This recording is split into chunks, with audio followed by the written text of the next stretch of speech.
muchas gracias. Gracias a Baltasar y los otros compañeros del PRD por esta invitación. Siempre que me invitan a Guanajuato, pues es un placer estar aquí con ustedes y poder comentar con ustedes cómo vamos. Y ahora lo hacemos, lo vamos a poder hacer, les vamos a entregar copia de ello, ¿verdad? De algunos instrumentos que hemos venido desarrollando, y más que yo, lo ha venido haciendo nuestro amigo Pepe Enríquez, para que vean ustedes cómo podemos probar el estado en que está el país en materia de delitos. Tenemos, rápidamente se los digo, 10 estados sin problema. Son Aguascalientes, Campeche, Coahuila, DF, Hidalgo, Nayarit, Querétaro, San Luis Potosí, Tlaxcala y Yucatán. Voy a mostrarles, mientras vemos el asunto, cómo se ve un estado sin problemas gracias a esta medición de aceleración de la delincuencia, ¿verdad?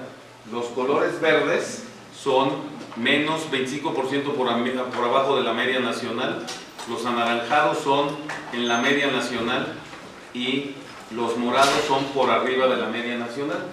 Y ahí va viéndose, en 40 segundos se ve la imagen de cada uno de los estados en cada uno de los delitos que ustedes están viendo, ¿verdad? Este estado es un estado tranquilo. El proceso penal acusatorio entró en enero del 2015, o sea que ya tiene bastante, 16 meses, y no tiene afectación a mayo del 2015. Les voy a decir que yo esperaba que Guanajuato se comportara como Hidalgo. Este es Yucatán, perdón ustedes. ¿Dónde me queda? Hidalgo quedó acá atrás. Perdón, pero sí se los voy a ir pasando. Ustedes ven que hay ciertas subidas, pero hay elementos de contención, ¿verdad? Lo pueden ver ustedes bien. Así podemos mostrarle cada uno de los delitos, porque este es un sistema automático que está midiendo la normalización del último año, ¿verdad? Y si ven ustedes, pues yo le pondría un poco amarillo a el estado de Hidalgo, ¿verdad? Yo esperaba que así se comportara Guanajuato. Sin embargo, Guanajuato está en los estados con focos amarillos para mí. Y ahorita les voy a mostrar el por qué.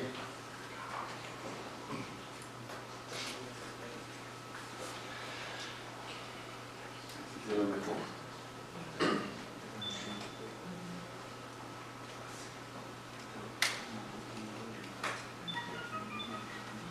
Vean ustedes el proceso de evolución. El proceso penal acusatorio empezó en aquella parte y en esta parte, ¿verdad? Y vean ustedes cómo va cambiando, y en cuanto se va aproximando la entrada en vigor del sistema procesal acusatorio va cambiando de colores, ¿verdad? Así podemos analizar municipio por municipio los 2.400 municipios del país, porque esta herramienta la diseñó nuestro amigo Pepe Enríquez, y todo el mundo la debería de tener, ¿verdad? Los señores presidentes municipales la deberían de tener, ¿verdad? Para poder estar analizando con sus jefes de seguridad pública qué es lo que va pasando en su municipio. Este desarrollo es un desarrollo informático que a mí me permite valorarlo. Ustedes vayan y pregúntenle al gobierno del estado si lo tiene. A lo mejor algunos estados lo tienen, pero seguro no se los dan. Y el gran problema es la democratización de la información, ¿verdad? Entonces yo con esto sé la situación en que está Guanajuato y cualquier entidad del país gracias a estos procesos. Tenemos 11 estados que están como Guanajuato, en focos amarillos, y algunos focos amarillos ya volviéndose rojos, como en el caso de Zacatecas, y hay focos, o sea, esos 11 estados que tienen focos amarillos son Guanajuato, Chiapas, Zacatecas, Jalisco, Baja California Sur, ¿qué más me falta? Oaxaca, Sonora, 11 estados que están ahí. Hay 6 estados con focos rojos, ¿verdad? Que son Michoacán, Guerrero, Colima, ahorita vamos a ver Colima, ¿verdad? Michoacán, Guerrero, Colima, Baja California Norte, Sinaloa. Hay 4 estados que ya amortizaron completamente la reforma porque tienen muchos años trabajando con ella, que son Chihuahua, Durango, Morelos y el Estado de México. Esos son, digamos, la perspectiva del país. ¿Y por qué tenemos que salir a poner la clasificación y los elementos de los focos rojos? Porque de lo contrario no vamos a solucionar los problemas.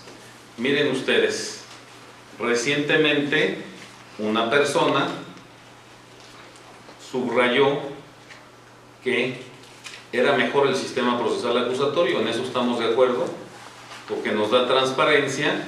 Sin embargo, afirmó que con el transcurso del tiempo las cosas se componen solitas. ¿Okay? Y eso no es verdad. Aquí tienen ustedes el comportamiento durante 20 años de los países donde se inició la reforma del proceso penal acusatorio en América Central, durante 20 años. Si en 20 años no se arregló solito, ¿ustedes creen que se va a arreglar solito? No, ¿verdad?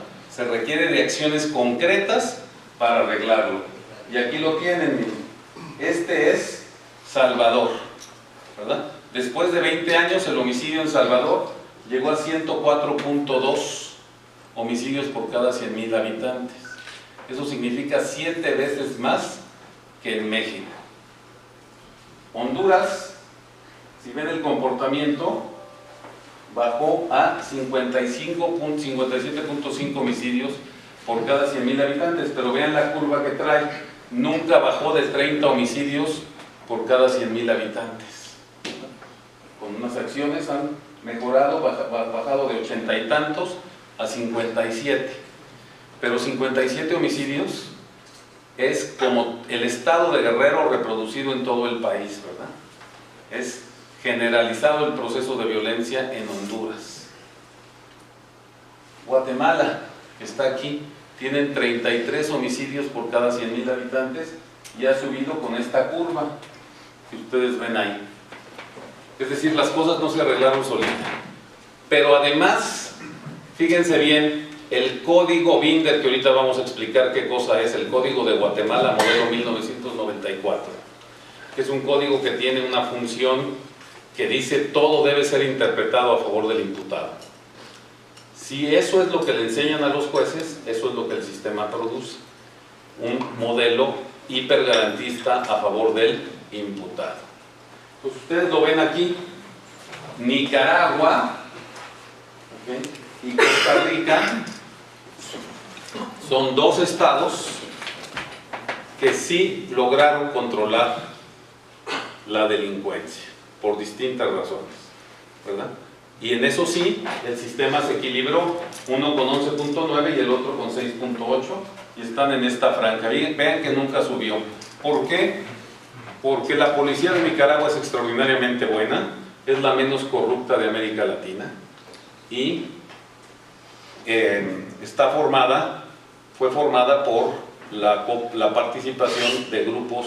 Es un acuerdo político entre la policía sandinista y la policía de los contras, y la formación de los dos con la capacitación hace que el sistema de policía de Nicaragua sea extraordinariamente bueno. Sus jueces no lo son tanto porque están politizados, pero ese es el resultado que ustedes tienen. Ahí tienen ustedes lo que les comentaba de Honduras, ¿verdad? Las cosas no se arreglan solos. Las cosas no se arreglan solas. Solamente cuando se trabaja de manera adecuada, como vamos a demostrar, se pueden arreglar las cosas. Miren ustedes, esta es la gráfica de Chihuahua, cuando Chihuahua subió pasando de unos 500 homicidios a 4,000 homicidios entre el año 2007 al año 2011, ¿verdad? Y luego una caída de más del 90% en Ciudad Juárez, un 80% en el estado de Chihuahua de homicidios. Fíjense bien, ¿por qué se dio esa caída? Porque la sociedad, los empresarios, las mesas de Juárez y las formas de prevención social del delito funcionaron.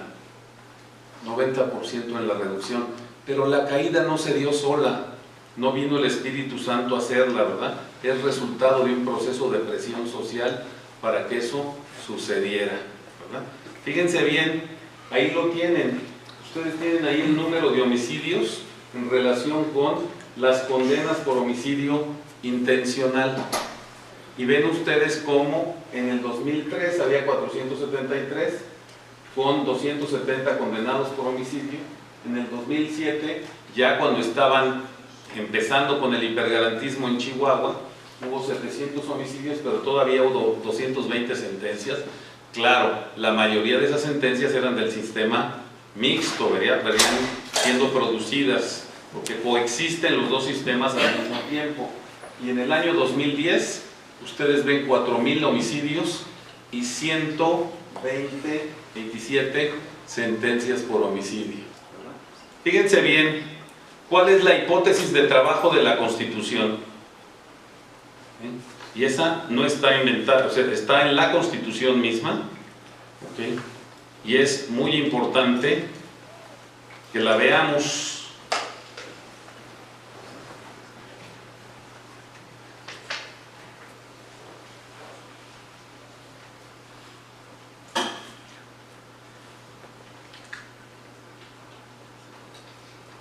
Esta es, siempre la seguridad pública es resultado de un proceso de interacción entre todos los elementos que forman el sistema, y el sistema de penal, el sistema de derechos humanos, el sistema de prevención social del delito, el sistema de reinserción social. Fíjense bien que la fórmula que está en la Constitución es esta, ¿verdad? Ahí está, no tiene ciencia, y es una forma que está en distintos artículos constitucionales, que tiene que ver con lo que yo entiendo con los derechos humanos. Si lo que postulan algunos es verdad,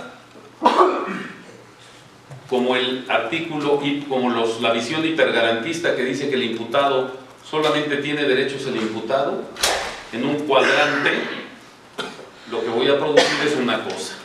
Si yo afirmo que solo la sociedad tiene derechos, voy a producir otra cosa.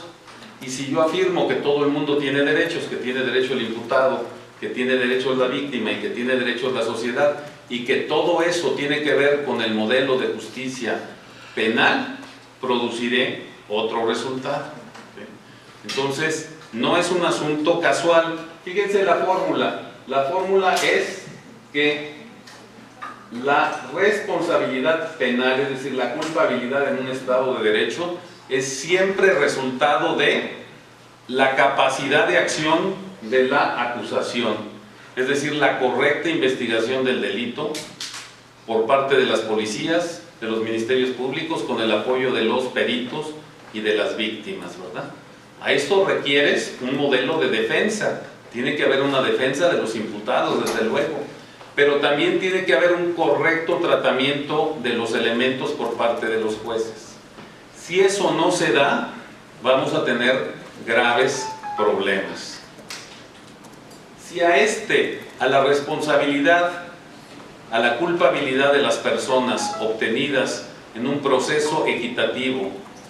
Se da y se sanciona a las personas y luego los ponemos con el correcto tratamiento penitenciario de reinserción social del artículo 18 de la Constitución y generamos un programa de prevención del delito adecuado, vamos a obtener, fíjense bien, que Estado de Derecho y seguridad pública o seguridad ciudadana.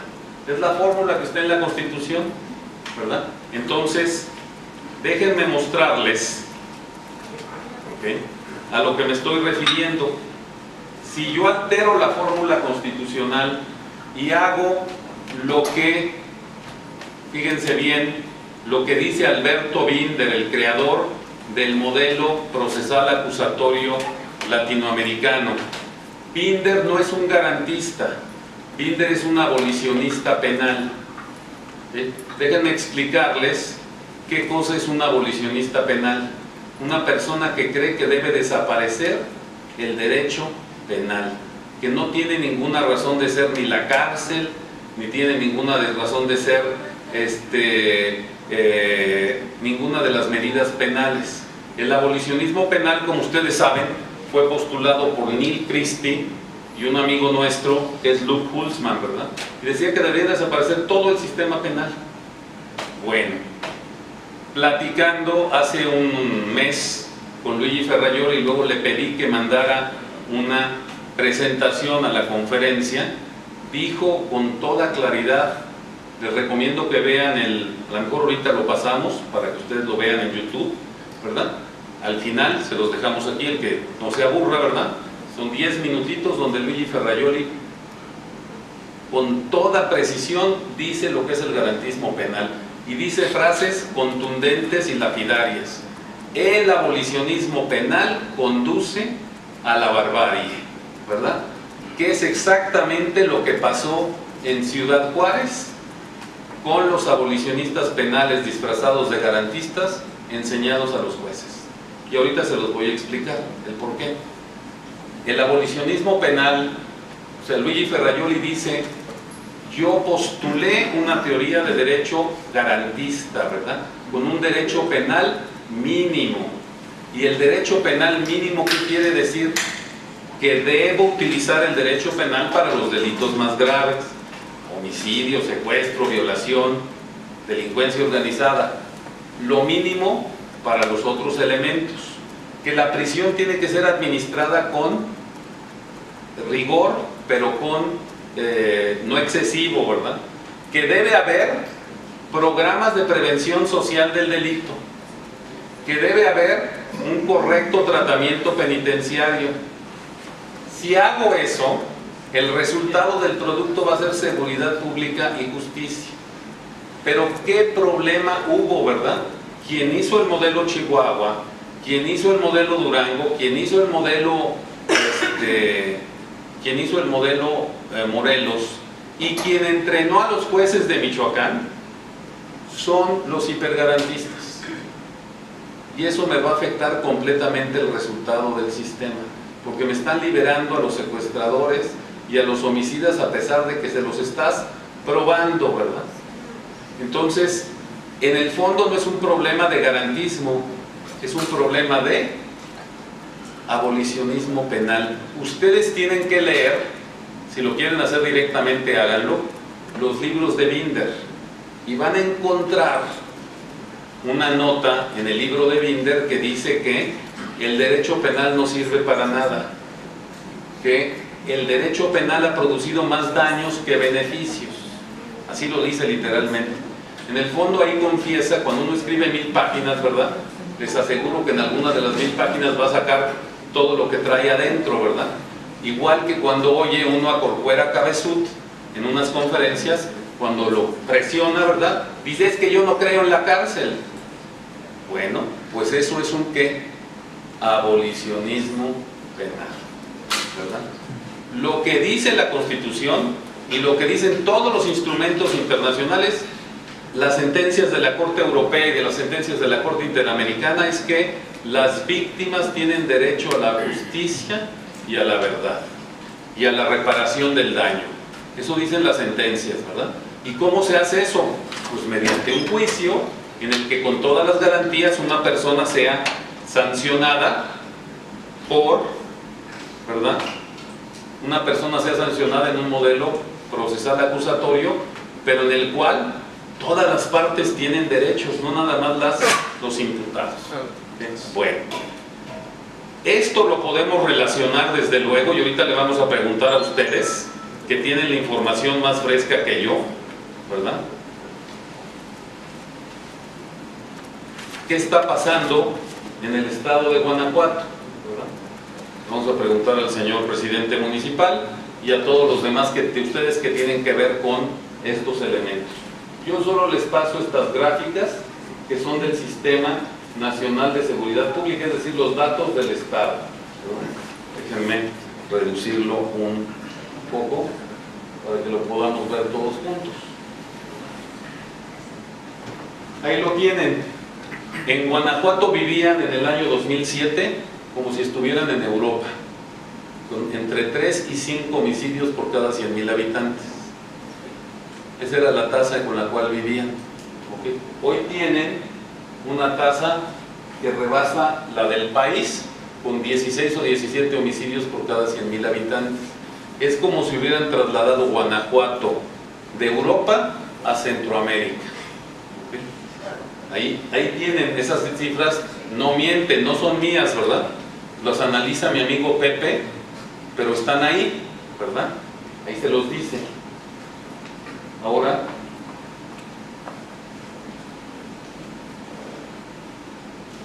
ahí tienen ustedes las lesiones dolosas.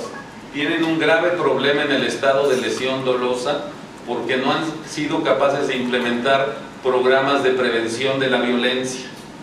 Si yo soy el gobernador Márquez, ¿verdad? Y digo, pues es que se están matando entre ellos, y yo te pregunto, ¿y qué programa de prevención de paz y de violencia hiciste? ¿Cuántos conocen en el estado? Bueno, pues ahí tienes tu resultado, y ahorita lo vamos a ver cómo se ve en los números, ¿verdad? Secuestros, las cifras no, ni las mencionamos porque no son correctas. Ahí tienen robos a casa y a negocio. El robo a negocio al alza, lo que está presionando desde luego a quién, a los empresarios, ¿no? Robo de vehículos, ahí lo pueden ver. Total de robos. Ahí tienen ustedes el robo a negocios con violencia y el no robo a casa habitación con violencia. Los datos son del Sistema Nacional de Seguridad Pública, es decir, son de quién, del Estado. Nosotros nada más los estamos analizando. Robo de vehículos con violencia, total de robos con violencia, ¿verdad? Fíjense bien, el Estado, según estas tablas que hace de manera automática la computadora de nuestro amigo Pepe Enríquez, ahí lo tienen ustedes, es el 12º lugar en homicidio doloso, ¿okay? Pero es el 5º en lesiones dolosas. ¿Okay? Robo a instituciones bancarias, ¿okay? Es el 10º en robo a transportistas con violencia, es el 11º en robo a transportistas. ¿Okay? Y ahí lo tienen, ¿verdad?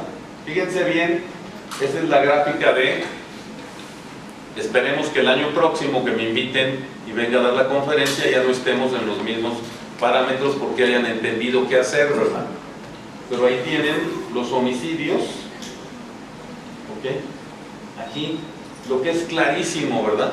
Alcanzan a ver la extensión que tiene la lesión dolosa. ¿Por qué es tan importante hacer el programa de prevención social en el Estado? Porque yo voy a bajar el homicidio si bajo ¿qué? La lesión dolosa. Hay una conexión entre la lesión dolosa y el homicidio, porque pues nada más el homicidio es que se le pasó tantito más la mano, ¿verdad? O que aquí falló por otras razones, ¿verdad? Pero vean ustedes todos los municipios que están afectados por este asunto, ¿verdad? Secuestro, esto ni lo tomen en cuenta porque no está bien. Aquí un problema, ¿verdad? Delitos sexuales, ¿okay? La parte que tiene que ver con violencia contra la mujer fundamentalmente. Y para que no tengan dudas, ahí les muestro violación, ¿verdad? ¿Ok? Para que las compañeras que están trabajando en el área de mujer tomen nota, ¿verdad? Porque esto es alarmante, me parece a mí, ¿o no? ¿A alguien no le parece alarmante? ¿Ok? Estos son ¿qué? Los datos de ellos, no los míos, son del Sistema Nacional de Seguridad Pública, subidos por el Estado, ¿verdad? Robo a casa, habitación, ahí lo ven. Y aquí, esto es lo que también les preocupa a los empresarios. ¿Okay? No son datos, o sea, están siempre por arriba de la media nacional y muchas ocasiones subiendo, ¿verdad? ¿Y cuántos de esos han bajado? ¿Qué municipio es este?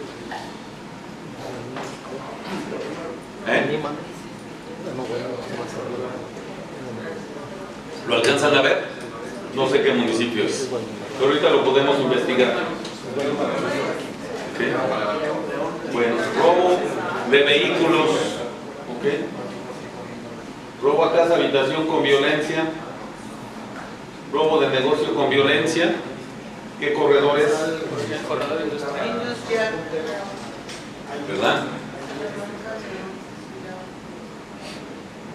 Robo de vehículos con violencia. Total de robos con violencia, total de delitos violentos, ¿verdad? Bueno, fíjense bien mis tablas, ¿okay? Estas tablas de análisis les permiten a ustedes en un segundo analizar la situación. Y si yo fuera el secretario de Seguridad Pública, pues vería qué fue lo que pasó en Tarandá.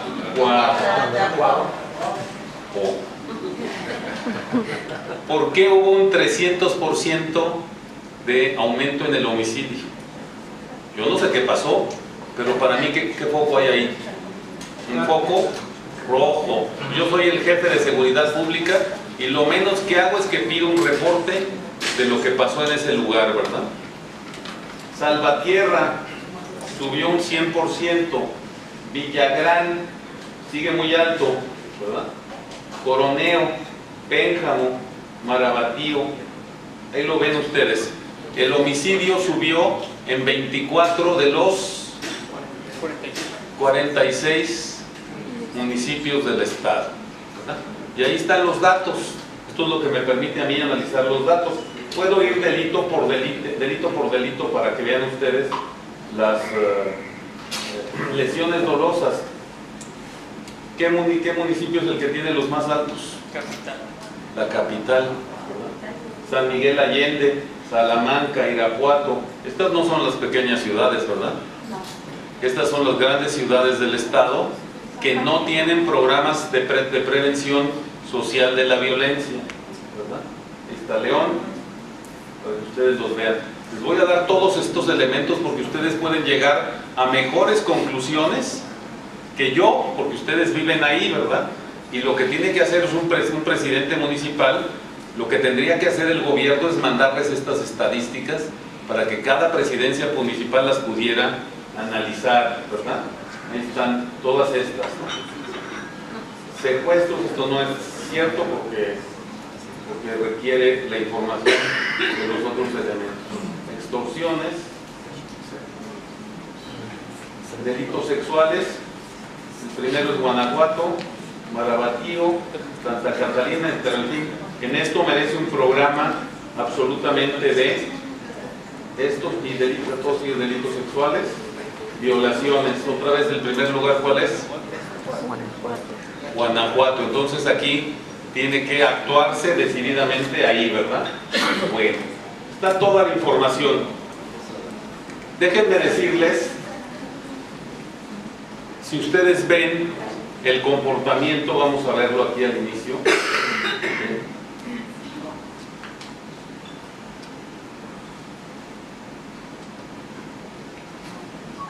Fíjense bien qué está pasando en el país, ¿verdad? Esta es, en la última parte del rojo, el aumento del 15% al homicidio, ¿verdad? solamente en los primeros 6 meses del año. ¿Por qué estuvo aquí el secretario de Gobernación? Porque a pesar de que la autoridad local te dice que no han subido demasiados los homicidios, si el homicidio sube en todo el país, en términos generales, ¿cuál va a ser el resultado de la suma nacional? Va a subir ¿qué? Todo, ¿verdad? De la misma manera que yo les puedo demostrar que la gran cantidad de los homicidios que se dieron en el pico que ustedes ven aquí fueron en Chihuahua, Durango, Morelos, Guerrero, Sinaloa y Nuevo León, ¿verdad? Si yo dejo subir los homicidios en el estado de Guanajuato, voy a jalar todos los homicidios del país para arriba. No puedo hacer eso, ¿verdad? Por eso tiene que haber coordinación, pero ahí lo ven ustedes. Ahora, ¿qué es lo que explica? Y aquí le vamos a preguntar al señor presidente municipal, porque ahorita vamos a mostrar sus cifras, ¿verdad? Para que él nos explique qué pasó en su municipio, ¿verdad? ¿Qué es lo que explica lo que está sucediendo en el país? ¿Verdad? Yo lo que detecto en los últimos meses, les voy a decir qué es. Con la entrada en vigor del sistema procesal acusatorio, hay una huelga de brazos caídos de los policías. ¿Y por qué? Porque si yo soy policía y no me enseñaron a detener y me dicen que hay una detención ilegal, y esa detención ilegal la califican de ilegal, y alguien no les explica a los policías que no toda detención calificada de ilegal es una detención arbitraria que genera responsabilidades penales, voy a dejar de detener, ¿verdad? Porque yo no me voy a arriesgar a que me metan a la cárcel por haber detenido sin procedimientos. Entonces, lo primero que tenemos que decirles a nuestros policías es que una cosa es una detención arbitraria que genera responsabilidad penal, es decir, si yo cargo a una persona, le invento un delito, eso es un delito, ¿verdad? Y la consecuencia de eso es que me pueden meter a la cárcel.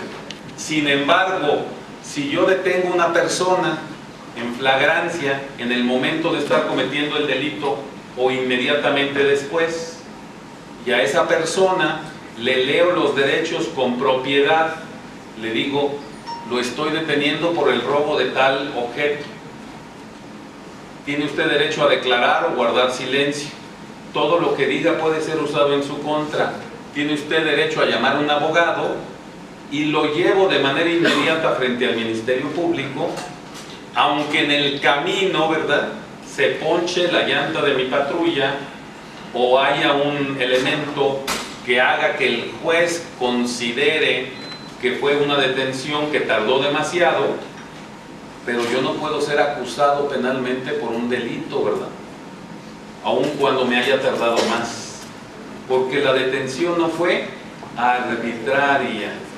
Y ese es el elemento que hay que enseñarles a los policías, porque los policías están teniendo en realidad en el país están teniendo desde hace unos meses una huelga de brazos caídos, que ustedes pueden detectar de la manera más simple. Esos datos no son públicos, pero ustedes sí los tienen. Pregúntenles a sus policías cuántos detenían el año pasado y cuántos detienen hoy, y verán ustedes que hay una caída. En el caso de Tlalnepantla, de Valles, Estado de México, pues lo platicamos el otro día, y es como de un 40% de lo que no están deteniendo los policías. Además hay problemas porque creen que deben llenar todos los formularios del protocolo, que son 26 páginas, y no deben ser llenados todos, deben ser llenados solamente los que son aplicables, independientemente del IPH, ¿verdad?, del informe policial homologado. Entonces hay un serio problema. Si además los policías no fueron entrenados de manera correcta para detener, pues ese problema se amplía, ¿verdad? Si el Ministerio Público no fue capacitado de manera correcta y no sabe presentar las cosas en la audiencia inicial, pues vamos a tener problemas. Y si el juez fue enseñado de manera hipergarantista solo para garantizar los derechos del imputado, pues el asunto es lo que ustedes están viendo en todo el país, ¿verdad? Y si el sistema de justicia no trabaja porque hay impunidad, y esa impunidad se debe a cualquiera de estos factores, ¿cuál va a ser el resultado del proceso? Que esa persona sale a la calle, y si se dedica de manera continua a delinquir, el resultado del proceso es que va a seguir delinquiendo, ¿verdad? Lo que dice la Constitución en el artículo 19, y fíjense bien, es un problema de argumentación. ¿Qué dice el 19? Habla que el Ministerio Público debe justificar por qué una medida cautelar distinta no es posible que se aplique para garantizar, primero, fíjense bien lo que dice, para garantizar la comparecencia del imputado en el juicio, es decir, que no se va a oír. Si yo no tengo inteligencia para eso, si los policías no me dan la información como Ministerio Público, pues no sé ni qué argumentar, ¿verdad? Segundo, si es una amenaza para la víctima, los testigos o la sociedad, ¿verdad? Ahí yo les tengo que ayudar a los ministerios públicos para decir, es una amenaza para la sociedad porque ha delinquido con pistola todas estas veces, ¿verdad? O bien, si se encuentra procesado por otros delitos similares o ha sido sentenciado dolosamente por estos delitos. O bien, fíjense bien todas las causales que se permiten.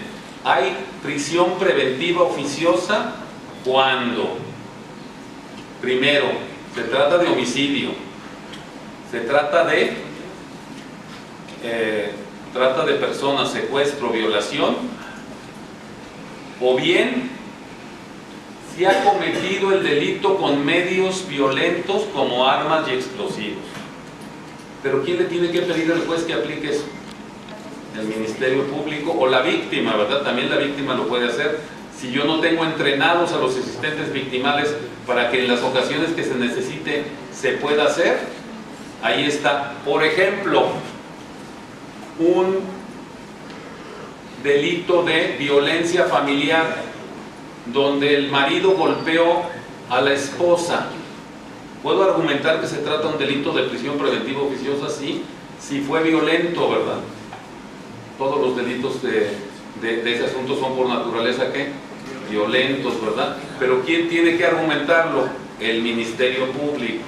Si los ministerios públicos no fueron entrenados de manera adecuada, eso es lo que va a pasar. El juez no puede aplicar todo lo más favorable al imputado, debe analizar los elementos, como dice el artículo 16 constitucional, garantizando los derechos del imputado, pero también de los de la víctima o ofendido. Si lo enseñaron a ponderar derecho al juez, puede dar prisiones preventivas cuando se requiera. Esa es la diferencia, ¿verdad? Un abolicionista penal te dice la persona no debe ir nunca a la cárcel. ¿Por qué? Porque la cárcel, según él, causa más daño que beneficio. Pero yo les pregunto a ustedes, por eso fue tan duro el profesor Ferrayoli el otro día. Váyanle a decir a las madres de Ciudad Juárez, ¿verdad? Las que vieron morir a sus hijos, si hubieran preferido que el hijo estuviera en la cárcel algunos años o como lo tienen en la tumba, ¿verdad? O sea, son preguntas que no, son preguntas retóricas las que estoy haciendo, desde luego, pero tienen que ver con ese problema del abolicionismo penal que les estoy comentando, porque de lo contrario generamos todos estos problemas. Fíjense bien, yo no estoy inventando ni el agua tibia ni el hilo negro. Todo lo que dije lo dice la Constitución. También lo dijo Luigi Ferrayoli en la conferencia que les voy a dar, ¿verdad? Que les voy a pasar el link para que la vean. Lo dice él, pero lo dijo hace un mes y medio, en junio, que estábamos en el Vaticano en una conferencia sobre trata de personas. Lo dijo también el Papa, ¿verdad? Dijo, el sistema debe garantizar que las víctimas tengan verdad y justicia y que se aplique la ley. Las personas que están recluidas tienen que, no les puedes aplicar una pena que sea durísima, ¿verdad? Porque tienen que tener esperanzas, la reinserción social y por último la prevención del delito. Entonces, ¿qué ha fallado en Guanajuato, verdad? Yo no puedo como autoridad decir se están matando entre ellos, porque si yo reconozco que se están matando entre ellos, estoy reconociendo que fallaron mis programas de prevención del delito o que no los tuve, ¿verdad? No los tuve. Guanajuato, vamos a ver Guanajuato, ¿les parece?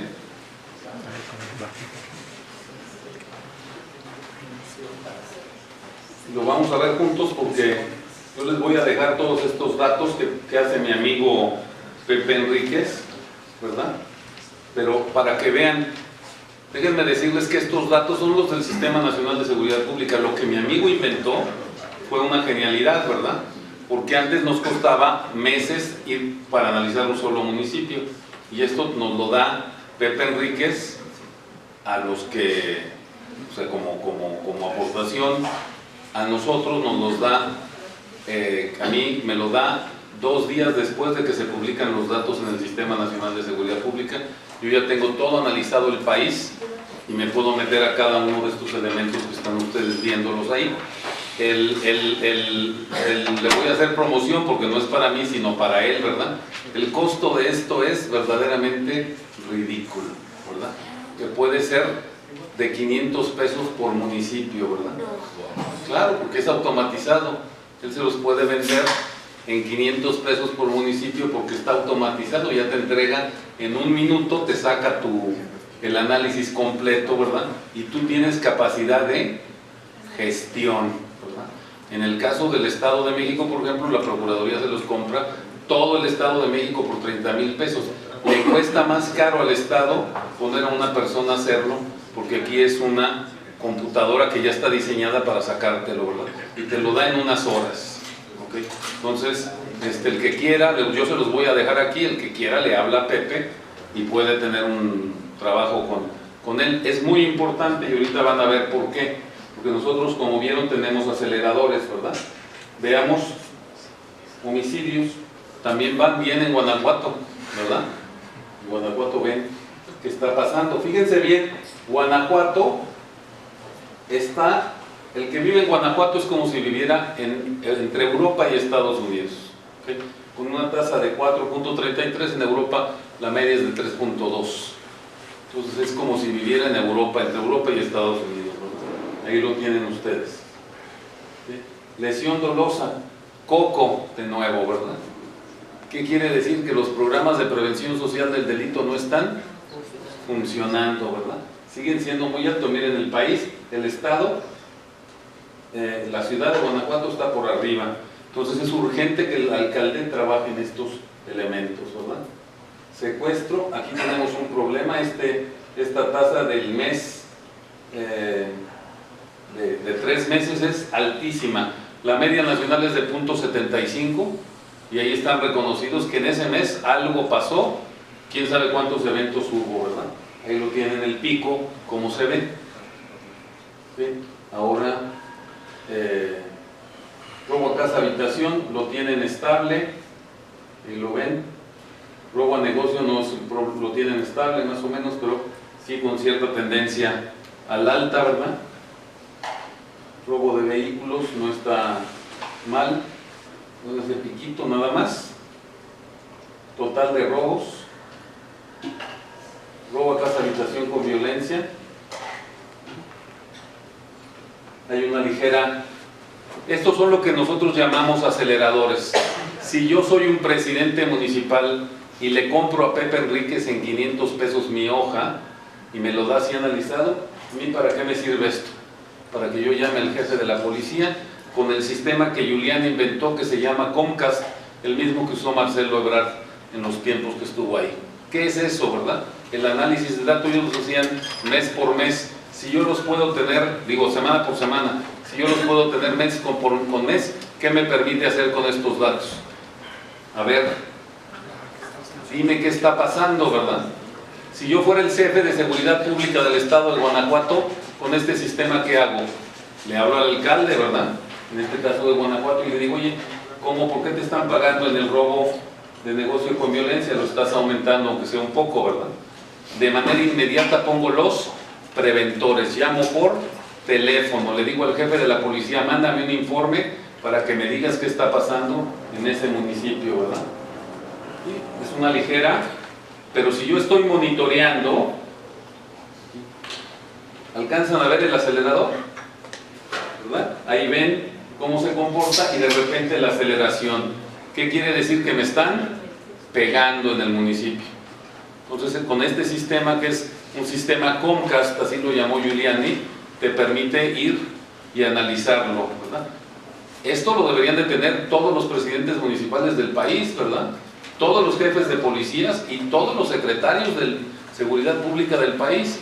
Yo te llamo por teléfono y te digo, dame una explicación, ¿qué está pasando? ¿Quién es de Guanajuato? ¿Qué está pasando? O sea, ¿cómo puede ser este incremento de 400% en el aumento del robo de vehículos con violencia en los últimos 6 meses, ¿verdad? En el último mes. ¿Sí? Entonces, yo soy el regidor, tengo estos datos, ¿qué hago? Dime qué está pasando, infórmame, presidente municipal, alcalde. ¿Esto qué genera? Transparencia, ¿verdad? Estos datos tienen que son públicos, nada más que no están analizados y procesados. Hay los ejercicios, cuando menos los que conocemos, es que efectivamente los datos tienen que ser manejados con responsabilidad, pero sin lugar a dudas tienen que generar seguridad y transparencia. Por ejemplo, el someter estos datos, el hacer estos datos públicos, te genera supervisión, ¿verdad? Primero, los datos están en el sistema y son públicos, aquí nada más están analizados. En el caso de Chihuahua, que es uno de los casos más claros de lo que pasó y de cómo se dieron los resultados por allá, el gobierno se comprometió a hacer los datos públicos durante toda su administración y los fue haciendo públicos, y por eso los puso en el Observatorio Ciudadano de Chihuahua, y esta es una, digamos, Pepe Enríquez trabajó en ese asunto. Lo que él hizo a partir de todo su conocimiento cuando dejó el observatorio le permitió analizar los datos y transparentar los datos públicos de esta manera. Nosotros sabemos que hay estados que nos pueden estar maquillando las cifras. Si vemos, por ejemplo, Veracruz y Tamaulipas, las cifras del sistema en homicidios pues parecen increíbles, ¿verdad? Pueden parecer, ¿cómo se llama?, maquilladas, pero en términos generales, aunque haya una cierta maquillación, un cierto maquillaje, los datos te muestran una cierta realidad. Por ejemplo, en el caso del alcalde de Moroleón, pues los datos ni siquiera son de él, ¿verdad?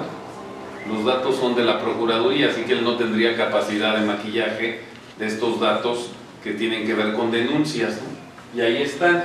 Entonces, yo creo que la sociedad civil sí tiene que tomar control y tiene que tener capacidad de denuncia, y tenemos que analizar qué es lo que pasa para poder producir estos ¿cómo se llama? Estos análisis, ¿no? Que están aquí. Este es el de Guanajuato, ¿no? Pues vemos la realidad de Guanajuato y lo que está ahí puesto. Sabemos también que hay agentes del Ministerio Público que no les dejan levantar denuncias, ¿verdad? Cuando llegas a denunciar te maquillan el secuestro por una privación ilegal de la libertad u otras cosas que captan, pero de todas maneras te están hablando de una cierta realidad, y coincidimos con usted, y por eso el llamado a que obliguemos a los gobernadores, a los secretarios y a los procuradores a comprometerse, y una manera de hacerlo es haciendo los datos públicos, ¿verdad? Y diciéndoles, el estado de Guanajuato está en una muy mala situación, en la peor del país, no, pero tiene foco rojo, ¿verdad? Y puede incrementarse, porque ese es el problema. Si yo no hago la afinación de la reforma, que ese es el elemento central, tengo que afinar la reforma. A ver, déjenme decirles cómo es, porque yo me lo sé. Muchas veces Cuando llegas y platicas, no, pues es que es la prevención del delito acompañada de la represión y de la reinserción social, la gente te dice, sí, ya lo hacemos, ¿verdad? Todo lo hacemos, ¿verdad? Y yo les digo, miren, esto es como hacer un pastel, ¿sí? Todo el mundo sabe que para hacer un pastel requerimos harina, azúcar, huevos, leche, levadura, ¿verdad? ¿Qué más necesitamos? Algunos ralladura de limón o de naranjo, en fin, de vainilla, ¿verdad? Ahí están los ingredientes, ahora haz el pastel. Esa es la diferencia entre la teoría y la práctica, ¿verdad? Los elementos están en la Constitución y en las leyes. Ahora haz el pastel. Y ese es el problema central de lo que tenemos que saber hacer el pastel. Y por eso, aunque a veces tenemos estos puntos, sí hay municipios en que se han tomado en serio las cosas. Yo estuve con el alcalde, con Balta, hace 2 años. ¿Cuándo tomó posesión, alcalde? Hace un año. Hace un año, ¿verdad? Sí.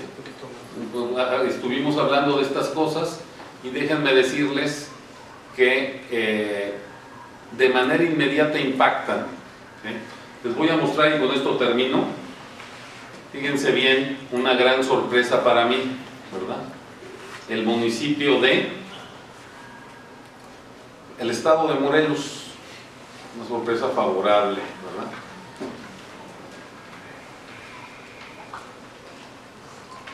Les voy a pasar Morelos.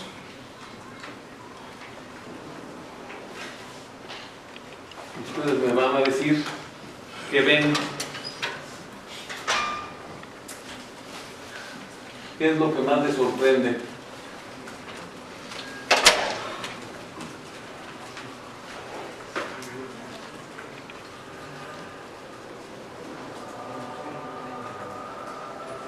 Fíjense bien, esta es la evolución de Morelos, ¿verdad? Este es Guanajuato.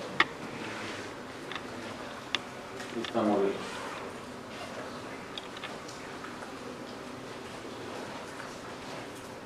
Los voy a pasar. Ahí viene la primera parte de la administración. Empezó a bajar. Lo ven.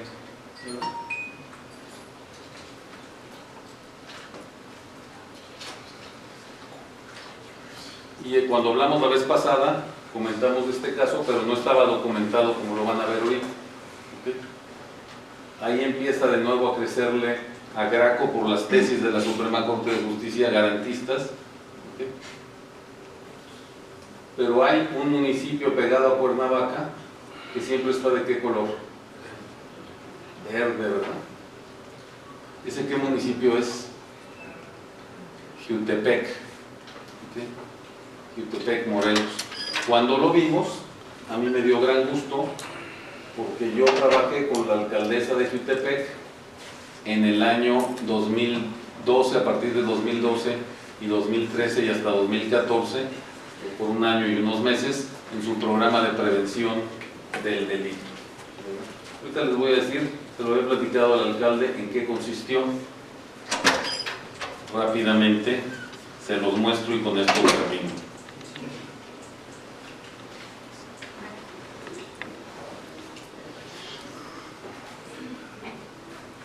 Un segundito,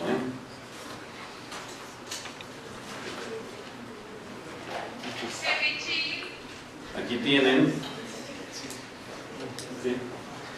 lo que les mostraba, ¿verdad? Y fíjense bien, esa es la caída del homicidio también en Jiutepec, Morelos. ¿Okay? Y a mí me dio un gran gusto porque cuando los vi, nunca había medido los resultados de ese programa que hicimos en Jiutepec, Morelos, en condiciones muy difíciles para la alcaldesa que se estaba peleando con Graco por el asunto del mando único, pero ahí ven los resultados, ¿verdad?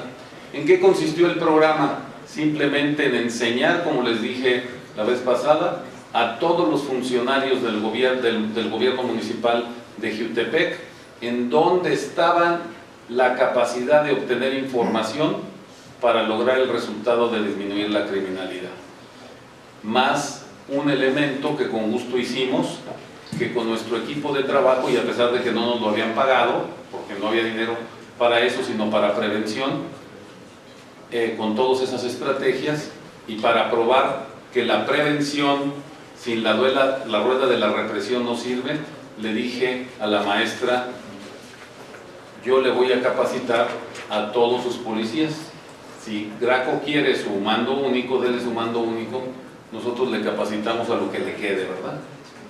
Y estuvimos dándoles unos 20 cursos, les regalamos, de cortitos de lo que tenían que saber sus policías para modelo procesal acusatorio.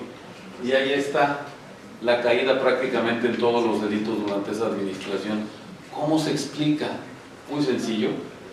El 90%, ya se los dije, de las detenciones que entran al sistema tienen que ver con las policías municipales o estatales.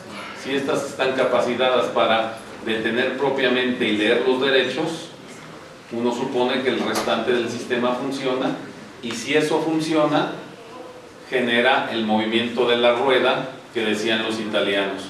La prevención sola es como una carreta que da vueltas en su mismo eje. Si la prevención va acompañada de la represión, de manera ordenada, como lo dice la Constitución, y en un marco de un sistema garantista, ese es el resultado del proceso. Por eso Ferrajoli tiene razón: el abolicionismo penal conduce a la barbarie y el derecho penal mínimo es la verdadera utopía. Muchas gracias.